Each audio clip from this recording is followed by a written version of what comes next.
afternoon, everyone. I, Mudita Raj, Assistant Professor, Delhi Metropolitan Education, welcome you all to the 31st episode of the Vibrant India series. I also welcome all our viewers who are watching us live on Facebook.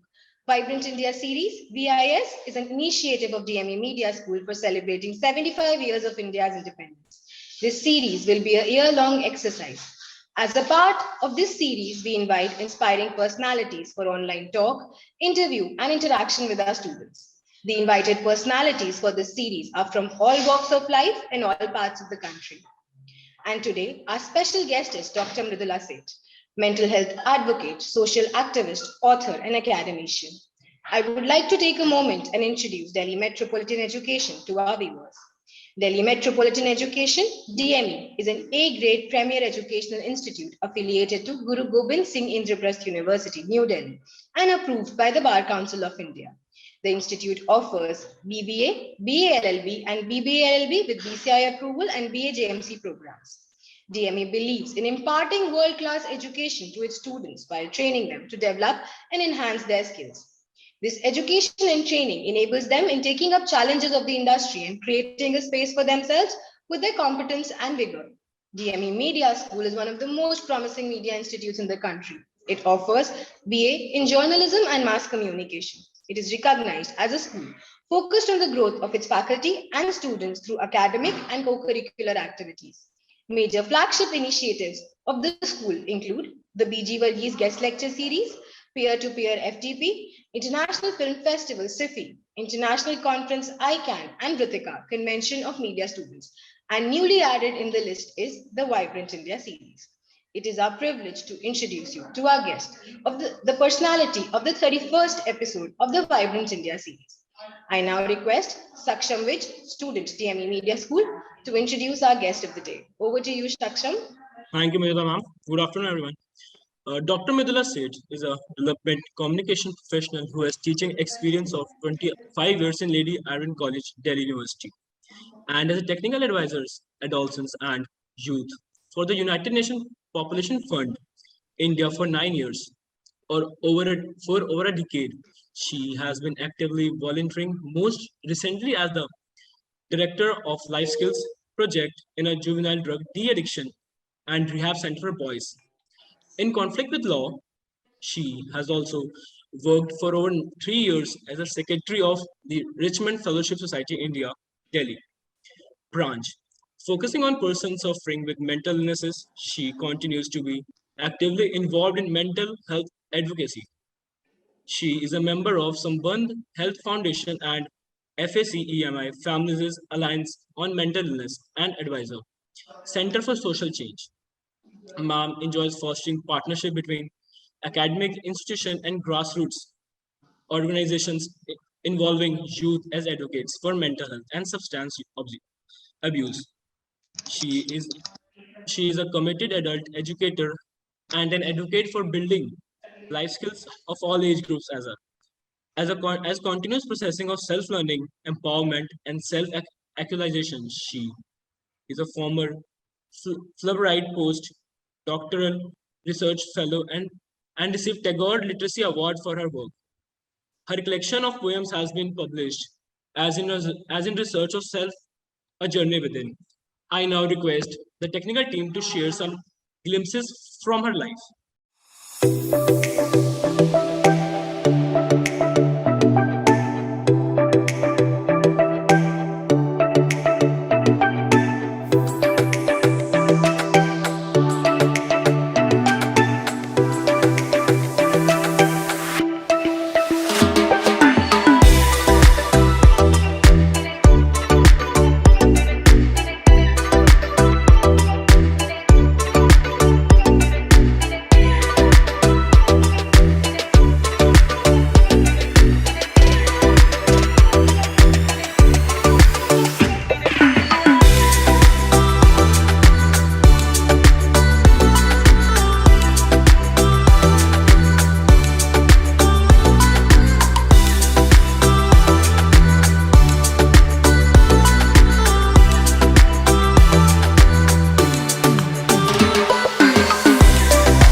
Thank you, ma'am, for joining us today. It is indeed an honor to host you. I now request Professor Dr. Susmita Bala, Head DME Media School, to please welcome the guest. Over to you, ma'am. Thank you, Mudita. Vibrant India series is a tribute to all those people who made supreme sacrifices for the independence of our motherland. India will be completing 75 years of independence this year. We started celebration last year only. This program has been launched as a part of these celebrations. In the first episode of Vibrant India series, our guest was Brigadier P.K. Saxena, who served the country in 2 wars. Following this, Madam Bhavrin Kandhari, a known environment activist, Professor Ujjwal K. Chaudhary, senior media educator and column writer, Dr. Nakul Parashar, science communicator and director of Vigyan Prasad, Dr. Monisha Behel, social activist from the Northeast based in Tezpur, Mr. Rajesh Badal, senior journalist, writer, filmmaker and broadcaster, Colonel R.K. Dargan, professor and advisor at MET School of Communication, MET University, Noida, graced this program. To name the other celebrated personalities in the series, Mr. Ashish Kulkarni, the pioneer of animation industry in India, Madam Tripti S. Shingle, an entrepreneur and startup consultant, Captain Dhamveer Singh, a versatile personality and an army man, Madam Jyotika Kalra, member of National Human Rights Commission, Mr. Sanjay Banerjee, a sport journalist, broadcaster and commentator, Mr. Augustine Berlet, communication specialist with UNICEF, Captain Indrani Singh, a pilot and entrepreneur, Ms. Vibha Lakhera, a social activist, Mr. Arvind Gaur, a theatre personality, Dr. Sachidanand Joshi, a writer and educational administrator, Lieutenant General Sanjay Kulkarni from the Indian Army, Ms. Dr. Gurmeet Singh, author and global Hindi educator, and squadron leader Prerna Chaturvedi, a veteran of Indian Air Force, our guest. Since the beginning of 2020, Mr. Shambhunas Shukla, senior journalist, column writer, and author, Mr. Lakshmi Shankar Bajpayee, an eminent poet and broadcaster, Sufi Sayyid Azmal Nizami, custodian of Sufi Dargah Nizamuddin Aulia, Dr. Dev Aikad, media educator from the University of North Carolina in the US, Ms. Pallavi Fauzdar, an adventure motorcyclist and social worker, Mr. S.P. Rawal, an entrepreneur, author and philanthropist, Dr. Mridula Tandon, Dr. Social worker and entrepreneur, Mr. Virendra Kumar Gaur, retired Inspector General of BSF and author, and Mr. Ashok Pradhan, bureaucrat, educationist, and social worker have graced the Vibrant India series.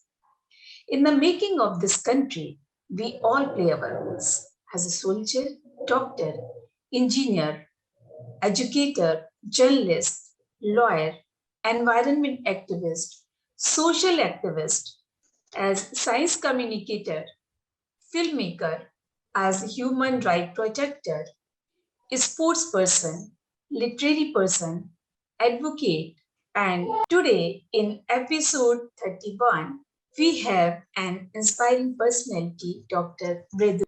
She is a mental health advocate, social activist, author, and researcher. Welcome, Dr. Seth, in Vibrant India series. Welcome you all. Thank you. Thank you, ma'am. I now request Professor Dr. Amrit Saxena, Dean DME Media School and originator and ideator of the Vibrant India series, to address the gathering and take the program forward. Over to you, sir. Thank you, Mudita. So welcome Dr. Mridula Seth to this program, Vibrant India series. Slowly, we have entered into this 31st episode, though there's a long way to go. We took up this challenge for ourselves because we thought that as an educational institution, we should try to do something which is contributing some way to the country. And since in education, basically, we all do that job that we have to bring all those contents to all those people, to our students who can add value to whatever we normally do as a routine. So in so many ways, DME Media School tries to do that. We have so many special sessions, so many programs and all. And since this pandemic had started, since that time, we devised so many new mechanism to bring lively input to the students, and that is how this whole idea came, that when the whole country is celebrating 75 years of independence, so we should try to bring all such people to our students who can inspire them. In a day-to-day life, we all inspire each other, but then there are people who do so much for the society, for the country, then their whole life, their whole work become an inspiration to everybody. So in search of such kind of illustrious personalities, we approached Dr. Mridula Seth to be with us in this 31st episode of Vibrant India series and to talk to our students. She is a very versatile personality, and she has been a teacher for long, but then she diversified and she's working in the social sector with the children, with the adults, and on various aspects. So I'm very sure that that will add something to the existing knowledge, to the existing knowledge of the teachers, as well as that of the students. And as we know that this whole program is classified in 4 segments. So after this first segment, I will request you, Dr. Seth, to address the audience and tell us about your life journey, your achievements, your challenges, and the kinds of problems that you faced, how you overcame all those problems, wherein you can also narrate certain experience of yours, certain anecdotes, which could be some learning to the students, and that will be followed by the few questions I will be asking with regard to whatever you would have told us here in this session, and that will be finally in the last segment, the questions from the students will be coming, and I will request you to take up those questions. So moving forward, I will request you, Dr. Mridula Seth, to please narrate whatever you want to tell us with regard to your life journey and whatever inspirational stories you have to tell us on. Dr. Seth. Thank you, Dr. Saxena. Greetings to all the staff and students of DME. I'm indeed feeling honored to be part of this celebration of 75 years of independence. I have always enjoyed working with young people, and I'm going to talk about life experience going in the reverse gear, because I'm going to start from the present, because I have so many years that if I start from the beginning, we'll never reach to the present. The last 2 decades, especially the last 2 years, have been most enriching for me personally and professionally. And I will start with saying that what I have learned is to live in the present. Past is something we cannot undo. Future is something we have not seen. And there are so many challenges that we have to be prepared to face those challenges.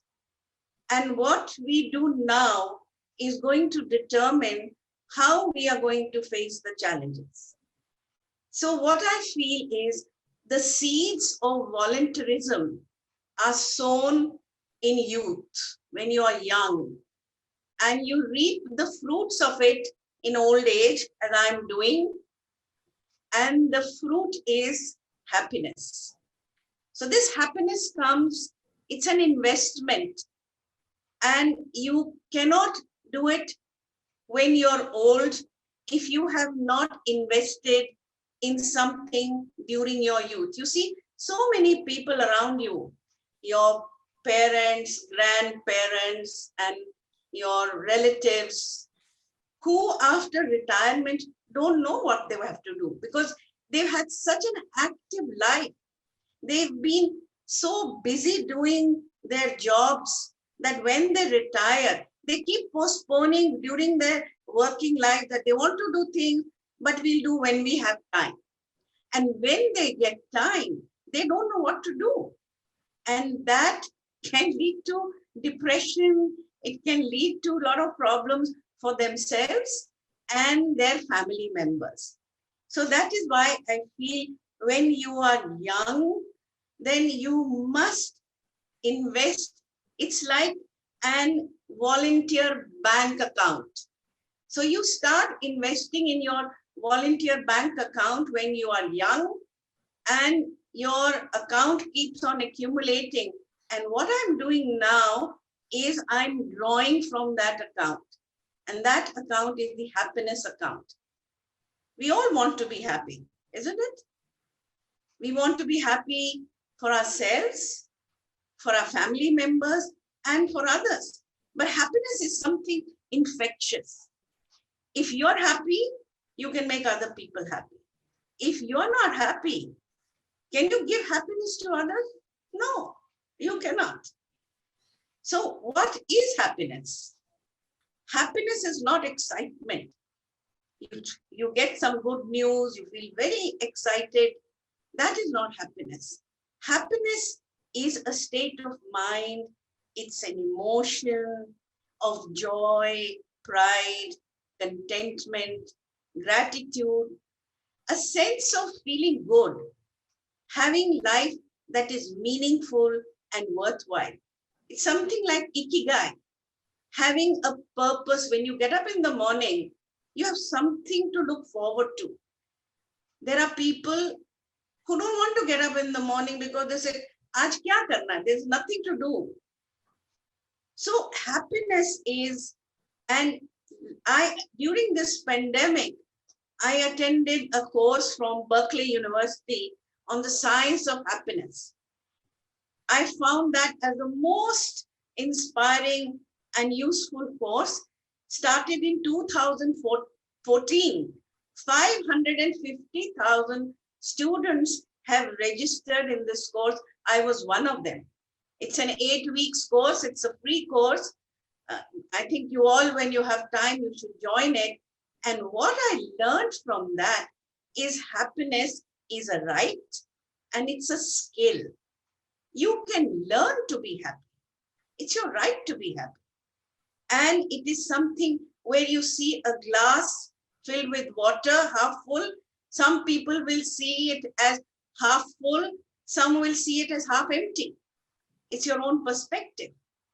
So whatever life you have, within your constraints, within your existing circumstances, can you find a way out? Can you find spaces to feel happiness and satisfaction? That is a skill.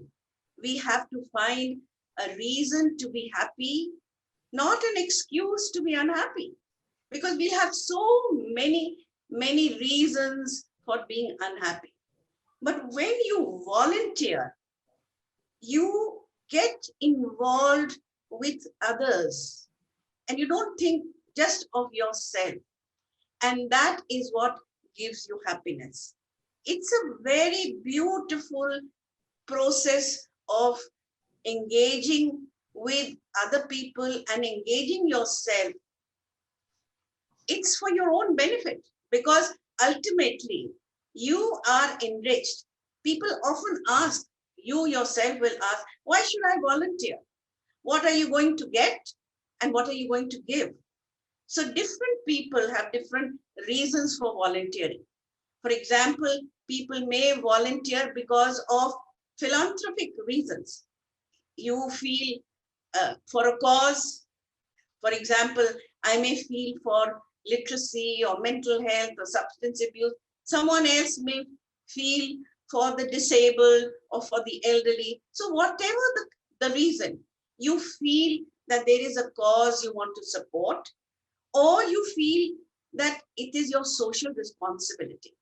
You know, when I was working with adolescent boys who were juveniles, who were into crime because of substance abuse, in the beginning, when I started working with them, I used to feel scared because I never worked with this group.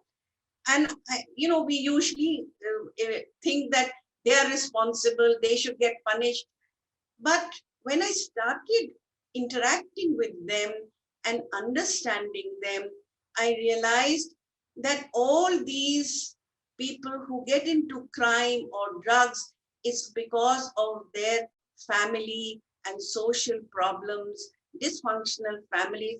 So if you feel social responsibility for people who are suffering, it's no responsibility. It's not because of their own fault, it's because of their circumstances.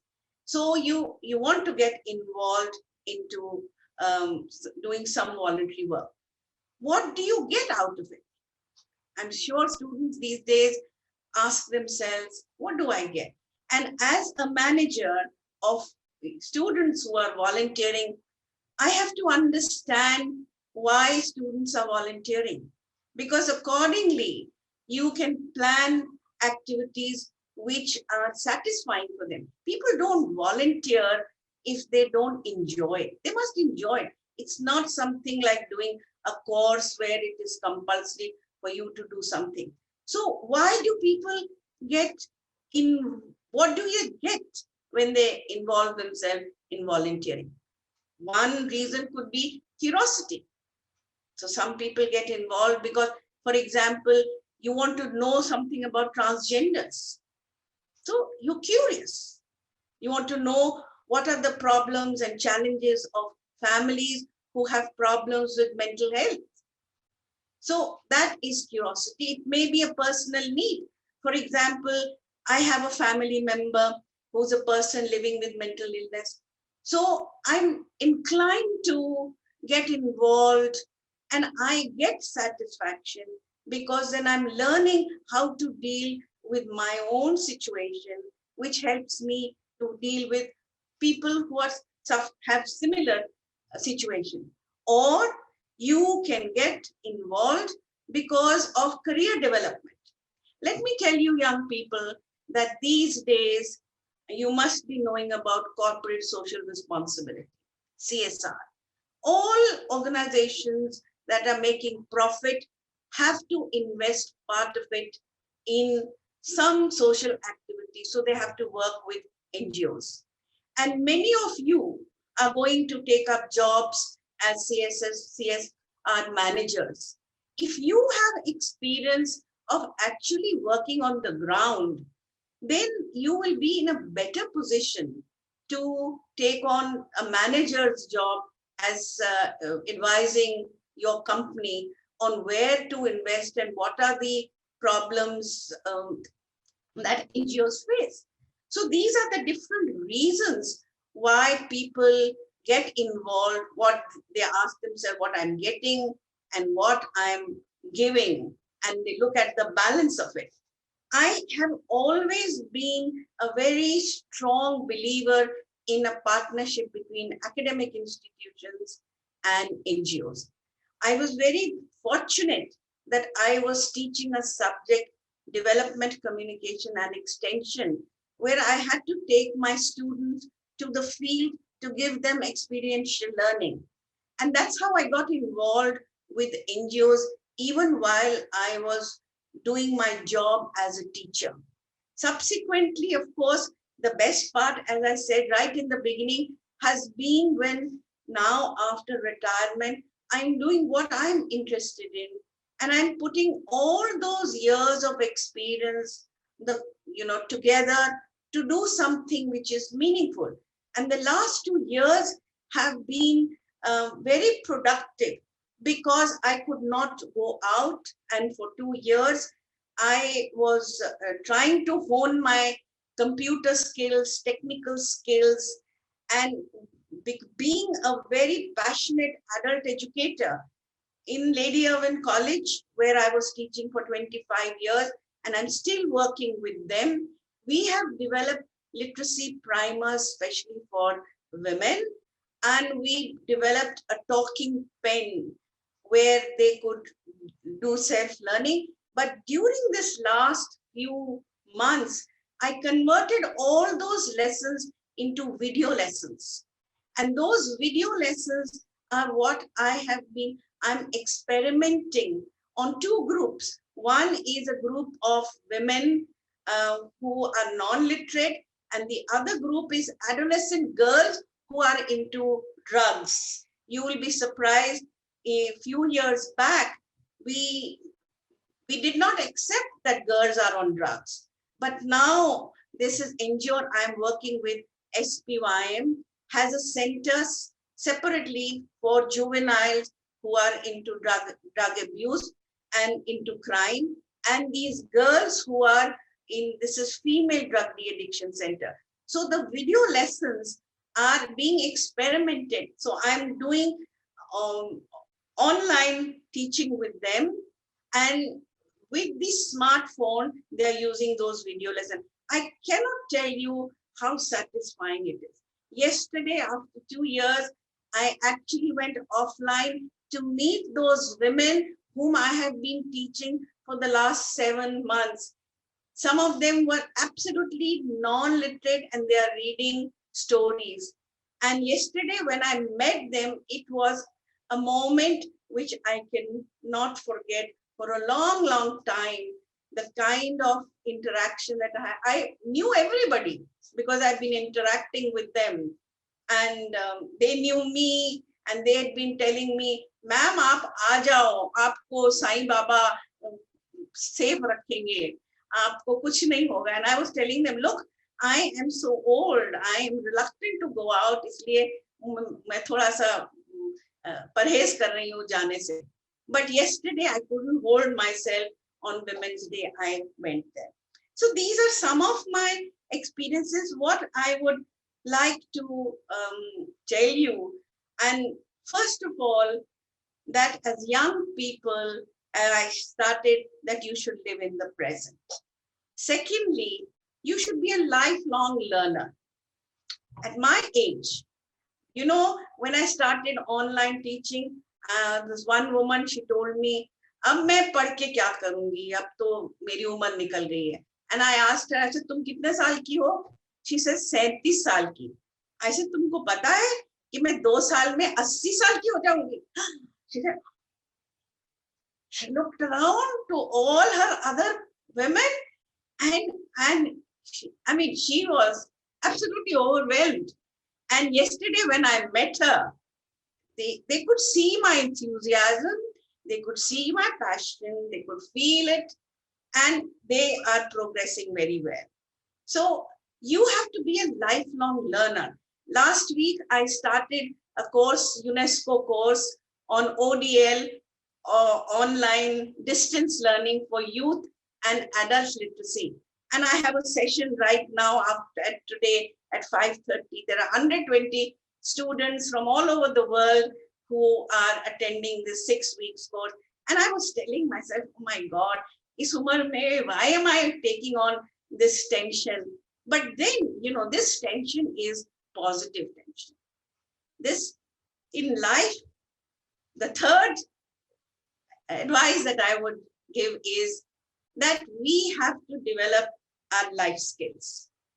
Your college degrees are not going to give you those life skills that you are going to face in life.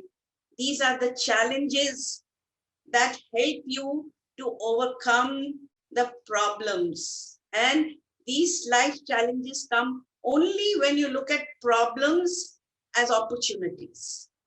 As these opportunities, 2 years back, I was to go to US to be with my family. And because of COVID, I could not go. And I can tell you that I started something. I started online virtual travel with my twin grandsons who are 11 years old. And in 16 months, by 18 months, we've been to 30 countries. So every week on a Sunday at night, my night and their morning, we would go to a different country. And I had to do a lot of research and prepare PowerPoint presentations to them so that we could interact and learn about a new country. And what I learned about this new country was something that my friends told me, why don't you share it with the other NGO children? I started sharing with them. Those, and Arpana Trust, where I'm working now with the women, the children, they were having 6th, 7th, 8th class children having online classes.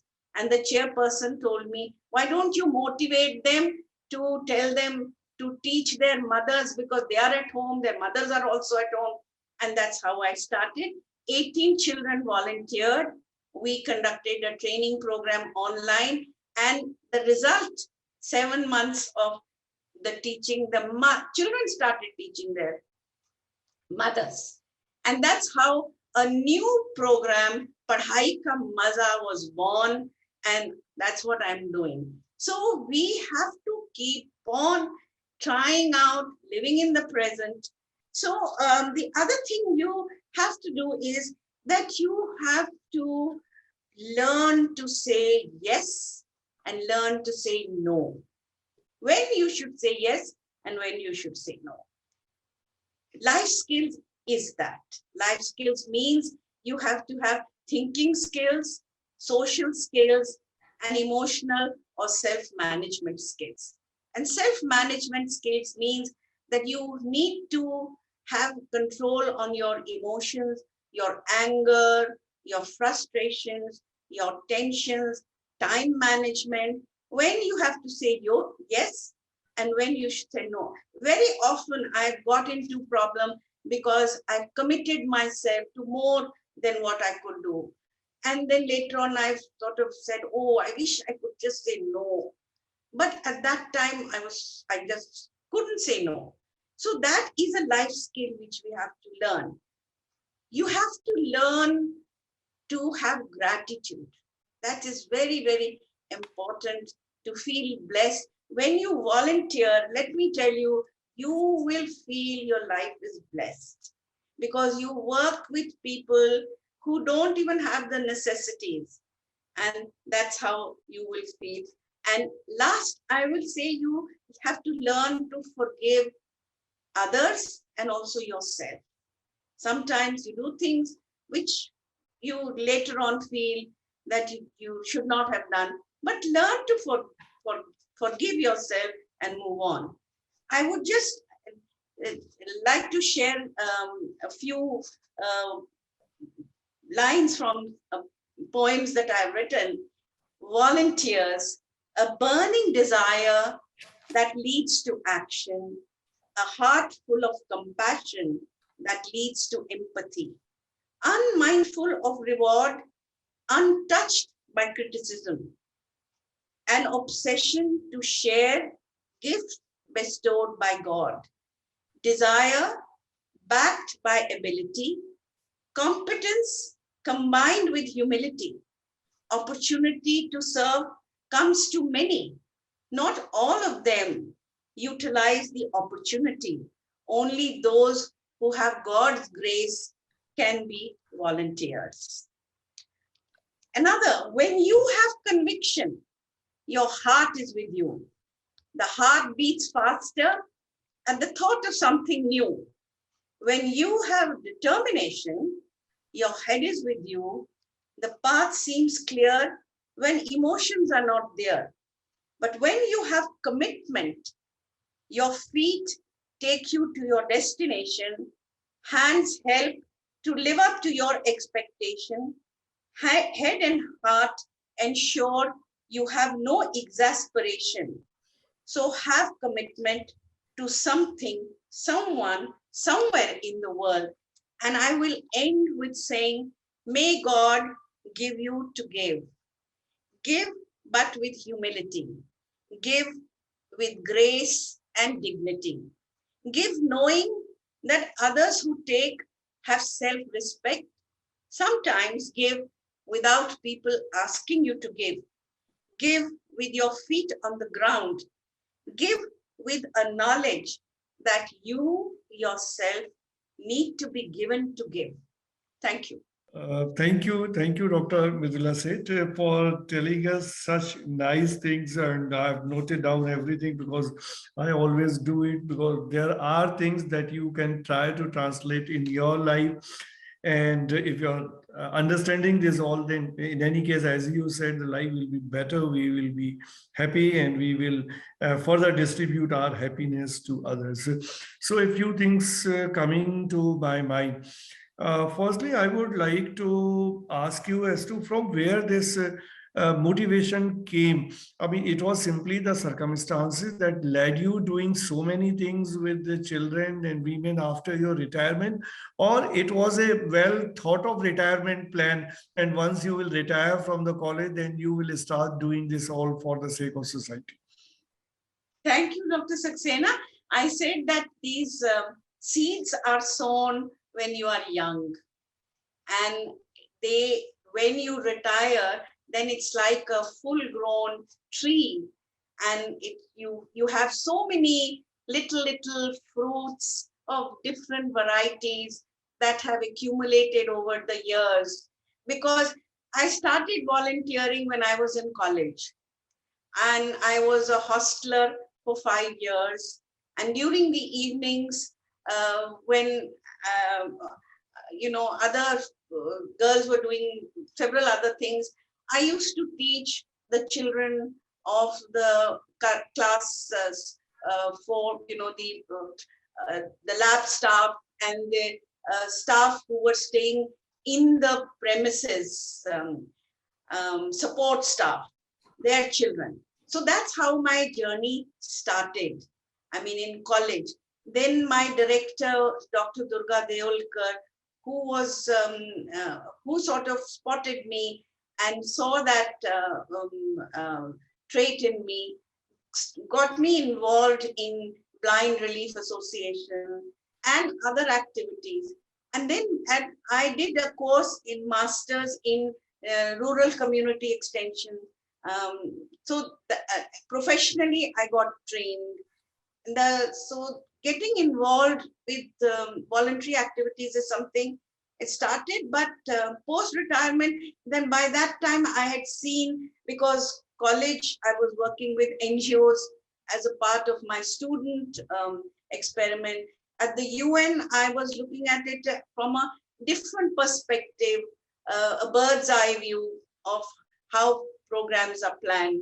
And post-retirement, I thought, I didn't think it would be so beautiful. I mean, I've been telling everybody that the best part of one's life starts after 60. Yeah. I couldn't have said that earlier. That's true. One thing which again I would like to ask, because these days what is happening, I do not know. I mean, this maybe my assessment that the things have changed drastically for the last 40-50 years, since the time I was a student, or since the time you were a student. And if we compare that to today's student, then we find that because of so many external factors, this mental problem has increased. Maybe I had never noticed in my student life that there is something called a mental problem, but now I look around among the students and the teachers, young teachers also keep telling me that there are actually mental problems among the students, though I have never experienced that thing in my life, because I work round the clock, and there is no time available to think that if there is any problem, maybe there is problem which I am not able to see. But then among the youngsters, this is a problem. At the college level also, we hold such kind of sessions wherein they can be counseled as far as their mental health is concerned. Since you are working in this area, can you tell us something, your experience, your work that you have done in the field of mental health, and what kind of advocacy you have been doing? How do you perceive the whole problem, and how do you deal with this problem, if you can tell us something about that? Well, I'll just share my recent experience before COVID. that we have a facility, Richmond Fellowship Society. It's a residential home for those people who are suffering from mental illness. It's a 24/7 residential facility. So that's one facility where I am a member of the society. But GL Bajaj Institute, Amity University, and Dronachari University, all three in Greater Noida and Noida. 2 years back, before COVID, we talked to those, we had orientation sessions, motivational talk, like we are having now online. We had, in the premises. And with GL Bajaj Institute, it's my colleague, Dr. Aparna Khanna, and we've been working on this for a couple of years. So we motivated the students, and the students volunteered. There were 250 students in that big hall where we addressed them and sensitized them to mental health and the need for getting involved and understanding yourself. So you need to understand yourself, and you have to find out that if you need help or someone else needs help, because young people are definitely finding this as a problem. So we trained 40 students from those 100 volunteers, and out of those 40 students, then some students actually went into the community to do community work, because every district, just for the information of all the students, that India is one of the countries where we have a Mental Health Care Act 2017. But just having an act does not mean that things on the ground are going to move, because there is a lot of stigma around mental health. People don't want to talk about it. Families don't want to talk about it. And that is one area of work that we have to start working on. So every district in the country has a district mental health program, DMHP. So every district has, but that is a free government program. And you'll be surprised that when I went to Noida Hospital, that there were long queues, waiting queues for all the departments, whether it was gynae or general OPD. But for the psychiatric OPD, there were not many people. Why? Because people either don't know about it or they have a stigma. They don't know how to reach there. So that's where students can be of great help. Amity University had an active radio program. So after we sensitized their students went out in the community, and they were already doing radio programs. So they had episodes on mental health, and they went out, they did Nukkad Natak in the community. We also had a program in 2015 where we got funded under CSR from Oriental Insurance Company, where we brought academic institutions and NGOs together. We called it Youth Advocacy for Mental Health.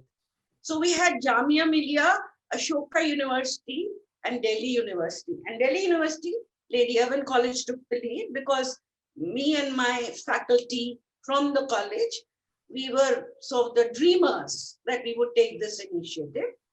And we had all these institutions, we brought them together, and we got these NGOs working in the area of mental health.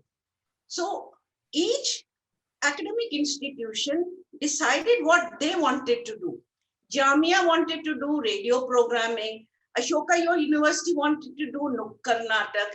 Lady Irwin College, Delhi University wanted to develop games. We've developed huge amount of games, and communication materials on mental health, because students are very creative and they can do a lot of work. Yeah, so now we will move on to taking up questions from the students. Firstly, we will move to the Studio 62, wherein a lot many students are sitting, listening to you, and few of them are having certain queries. So students who are there in the studio, those who want to ask questions. Very good afternoon, ma'am. My name is Sri Rastogi, and my question to you is, do you face any problems relating to the issues faced by our generation, as it is involving new technology, social media, and problems that have been introduced in the recent years? Well, this is a problem which I think you all are facing. And I've come across a lot of students who social media is playing a positive as well as a negative role for many young people. You know, having Facebook, likes and dislikes, how many people are looking at my post, what is their reaction, it can make a person depressed. And this is something where, when you start comparing with others and you don't share it with them, this is a problem which is very common. Yeah, any other student there in the studio? Good afternoon ma'am. Ma'am मेरा नाम प्रिया मिश्रा है। मेरा सवाल ये है कि जब हम मेंटल हेल्थ की बात करते हैं तो सबसे पहले हम कहते हैं किसी चीज़ के बारे में ज़्यादा मत सोचो, फिर दूसरी तरफ हम कहते हैं कि इस बार इस चीज़ के बारे में सोचना चाहिए था, या फिर जब सोचेंगे नहीं तो सोल्यूशन पे कैसे आएंगे। तो एक मुझे लगता है कि एक बहुत थिन लाइन है शायद जो हम समझ नहीं पा रहे हैं, या इस पार या उस पार। तो मेंटल हेल्थ में वहाँ सबसे ज़्यादा प्रॉब्लम आ जाती है कि अगर इससे ज़्यादा सोचेंगे तो हमारे दिमाग पे कुछ गलत असर ना पड़े। तो वो चीज कैसे पता करें कि वो थिन लाइन को क्या समझे, मतलब। Okay, thank you for asking this question, क्योंकि हमको कितना सोचना चाहिए और कितना नहीं सोचना चाहिए और हमें क्या सोचना चाहिए, it's not the quantity, it's not the number, it is the quality. Because जब हम मेडिटेशन भी करते हैं तो मेडिटेशन में भी यही बोलते हैं कि when you start reflecting, you are silent and you meditate, thoughts तो आएंगे, आते जाएंगे। तो आपको मेडिटेशन में ये सिखाया जाता है कि आप अपने थॉट्स को रोक नहीं सकते हो, उनको आने दो, सरफेस पे आने दो। मोस्ट इंपॉर्टेंट थिंग है, अगर आपको कोई प्रॉब्लम है तो उसको सरफेस पे आने दो, सरफेस पे आएगी तो तभी उसका सोल्यूशन निकलेगा ना।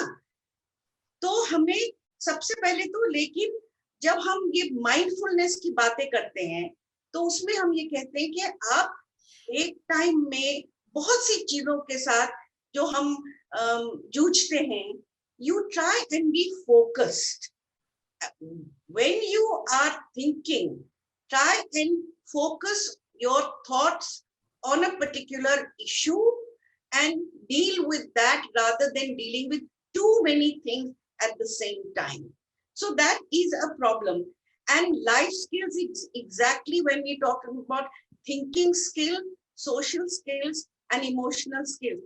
I talked about emotional skills myself and I talked about social skills, because social skills के साथ अभी आपका जो सवाल है is more related to the thinking skills. कि हम लोगों को थिंकिंग स्किल्स में we have to have a balance, but we need to make informed choices.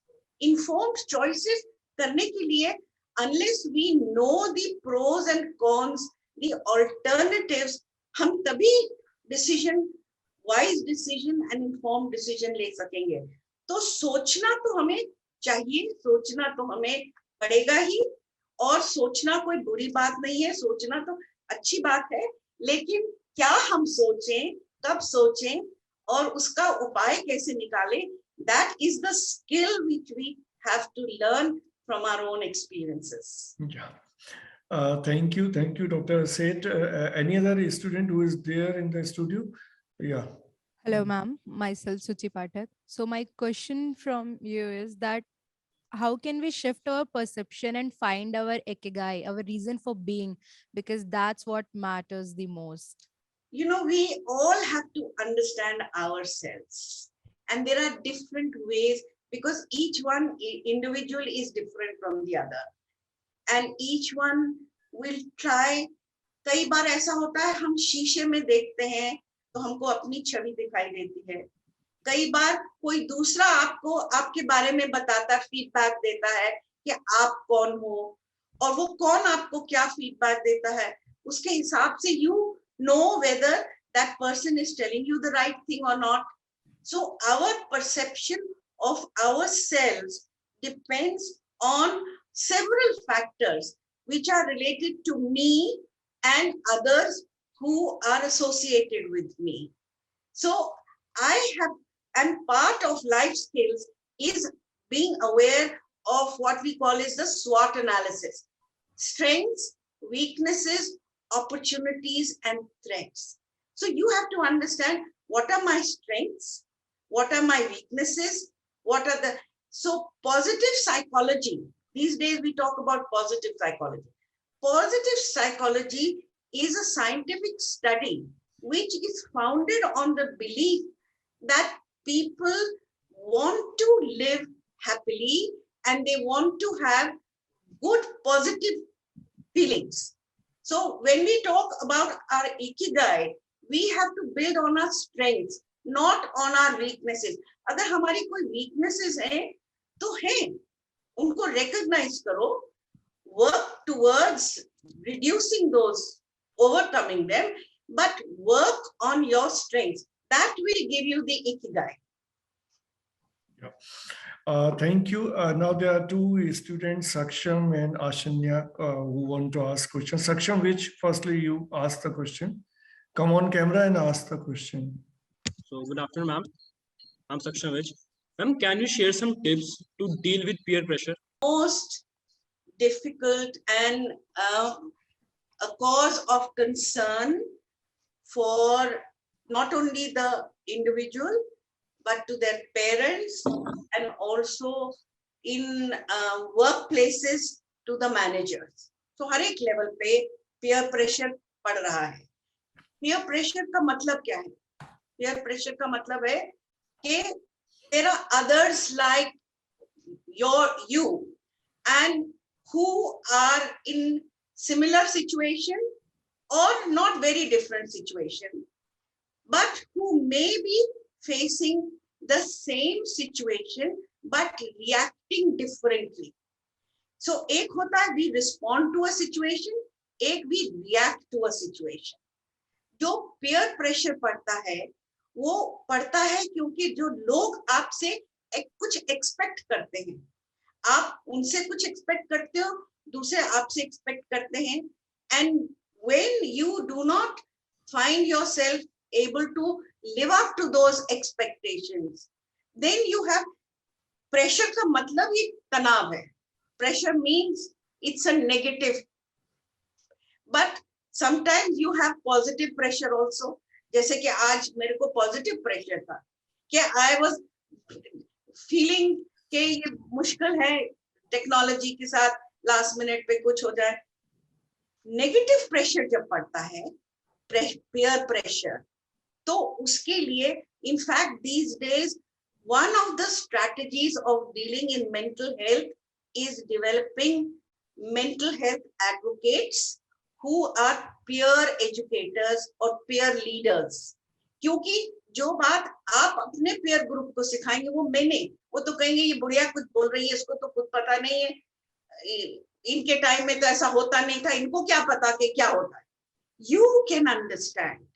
So my job as a trainer will be to develop peer educator, and that is, let me tell you, has been one of the strategies that we are following very, very effectively. So peer pressure, these days we are also conducting a psychological first aid. जैसे first aid होती है, ऐसे psychological first aid is for helping students to understand if any of your friends are having tension, जो कि उनके family को वो solve नहीं कर सकते, लेकिन you know that your friend is having some tension, so you can give psychological first aid. So Dr. Saxena, I think you can organize psychological first aid. AIMS May College of Nursing had conducted this training for the NGO that I'm working in, and we found that was quite useful, and I'm quite willing that we could work with you to do this. Does that answer your question, Sakshu? Yes, ma'am. Thank you so much. So Ashanya Sharma, ask your question. My question to you is that how would you suggest our generation, like the teenagers, to cope up with the stress we are going through? Well, for teenagers, let me tell you, I have my grandchildren from 21 years to 4 years. 21, 11, 16, and 4. So I look at you all as my grandchildren, and I can tell you that the people I work with, and I work with my students because I was teaching in college. So my students are your generation, and because I work with my colleagues in Lady Irwin College, and we work with students like you. And for teenagers, first of all is your self-image. You need to be empowered, and how you can be empowered is when you have self-confidence and a positive self-image. You build your positive self-image. It's your effort. Again, because I'm a life skills practitioner and I practice it all the time on myself and with my grandchildren. So I know that with teenagers, that a very important thing is that your self-image. And that is why earlier the question was that media can play, or your friends can give you negative pressure. So have confidence in yourself. Have confidence, and that confidence will come when you do things that are based on your strengths. Agar aap koshish karoge कि there are different ways of dealing with your situation, your problems. Look at your own strength and see where you can get help. Help lene mein sharam nahi karni chahiye. For teenagers, especially, I would like to say this, that again, having peer educators, that is why in life skills, we train peer educators, because few of you can become leaders. You can get trained, and then you can work with teenagers, because teenagers would like to work with their own group. You understand their problems better. And the most important thing is that we don't give solutions to their problems. We help them to identify what is the problem, what could be the alternatives, solutions, and then make informed choices for which they will take full responsibility for the actions that they will take. So you should be responsible for the actions that you will take. And I would say for teenagers and youth are very creative. I love working with them because I have to give an idea and boom, it goes. And it is such a pleasure to make your dreams the dreams of other people who can take it forward. Does that answer your question? Yeah. It's very well answered, I think. Yeah. Yes, ma'am. Thank you so much. It was lovely talking to you. Thank you. Greeting, sir. Greeting, ma'am. Actually, I would like to ask कि जब कुछ incident होता है तो हमें याद आता है कि mental health is very important. So what do you want to say about it कि हम कैसे ध्यान रख सकते हैं कि हम मेंटल हेल्थ हमारे लिए इंपॉर्टेंट है और कोई इंसिडेंट की वजह से हमें याद नहीं आना चाहिए. So what do you have to say about it? Thank you. Okay, so सबसे पहले तो हमें समझना चाहिए कि मेंटल हेल्थ से हम क्या समझते क्या हैं. What is mental health? WHO definition of health is that it is not the absence of disease. ये नहीं कि कोई बीमार होगा तो तभी वो एक बीमार है. It is the state of physical, mental, social and even spiritual health. That is health. अगर हम वो समझते हैं हेल्थ को, तो इसका मतलब फिजिकली भी हमें हेल्थी होना चाहिए, मेंटली भी हमें हेल्थी होना चाहिए, सोशली भी हमको healthy होना चाहिए. If somebody, you see so many suicides of professionals and educated people, क्यों? क्योंकि उनकी they're not able to establish relationships.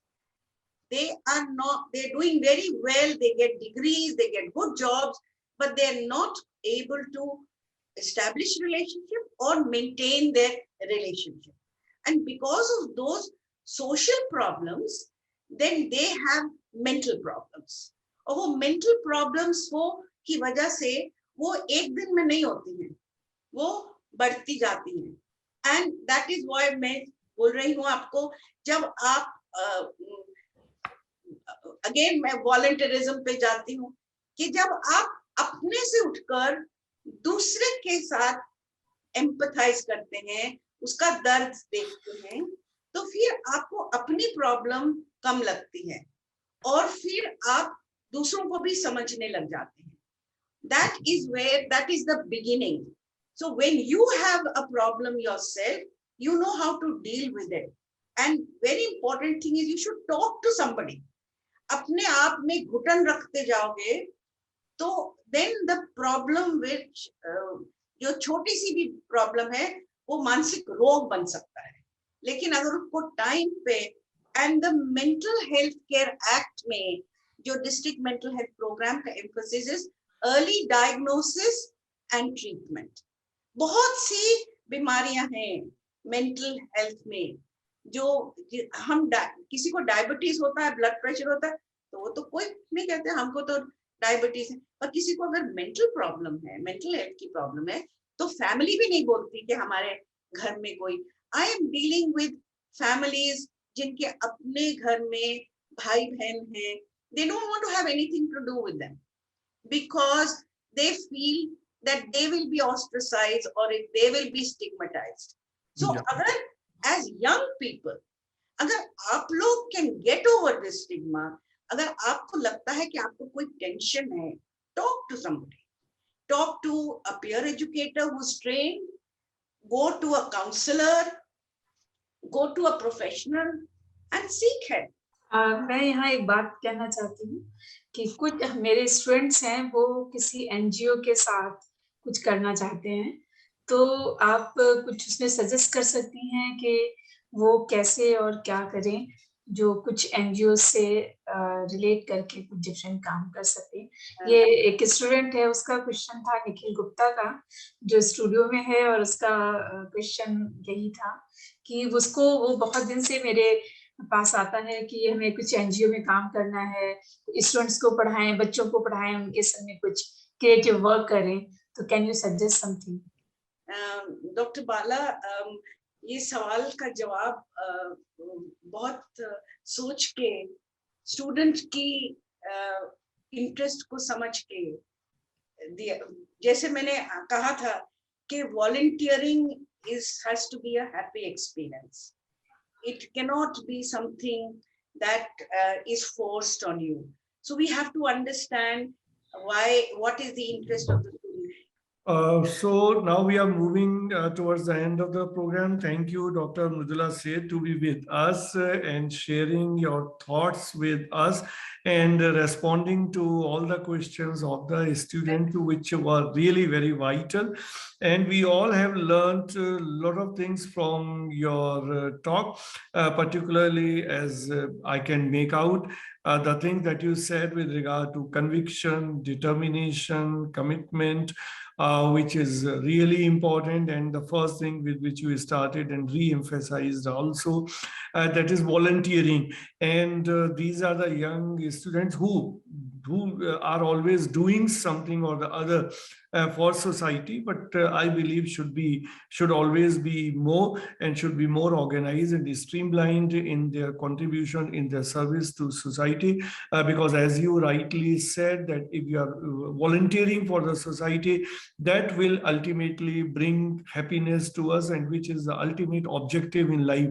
All material things in today's time catches everybody's attention, but ultimately it's the happiness, we all agree with you, which remains with us, and that's the real essence of life. And while these are the students of journalism and mass communication, as you pointed out, that if they are doing something for society, working with NGOs, etc., and they are getting trained in community service, then obviously career-wise or profession-wise also, they will be getting a lot of opportunities once they come out from the college with their degrees. But the experience that they would have got, that will add to their portfolio, and that will ultimately benefit them professionally also.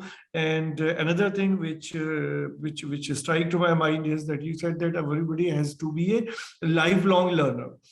We all are lifelong learners. I myself keep on learning new things, keep on acquiring new degrees.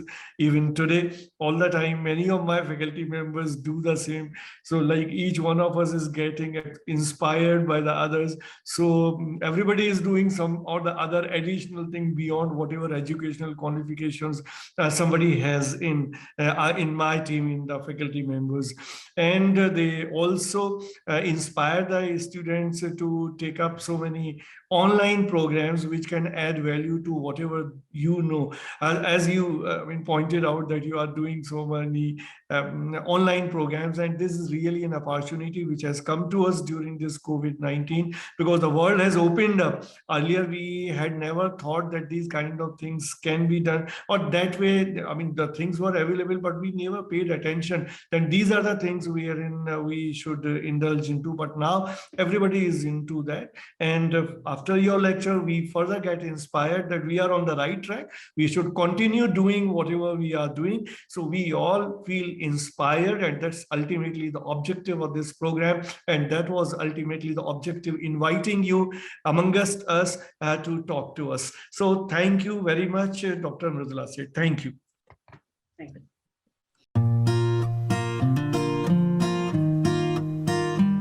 The first impression that comes to our mind about any college: tall buildings, big classrooms, large lobby areas, thick books, IT labs, assignments, class tests, and projects. Nothing besides that. Every hour, minute, second spent here help us carving and shaping our persona, cultivating innovative mindsets for the challenging world. Learning is a lifelong process. Sharing knowledge, inculcating values of life, spark the innovative horizons of mind. Fun and frolic is the nature of every nook and corner here. A daily dose of thrill we are sure to get here.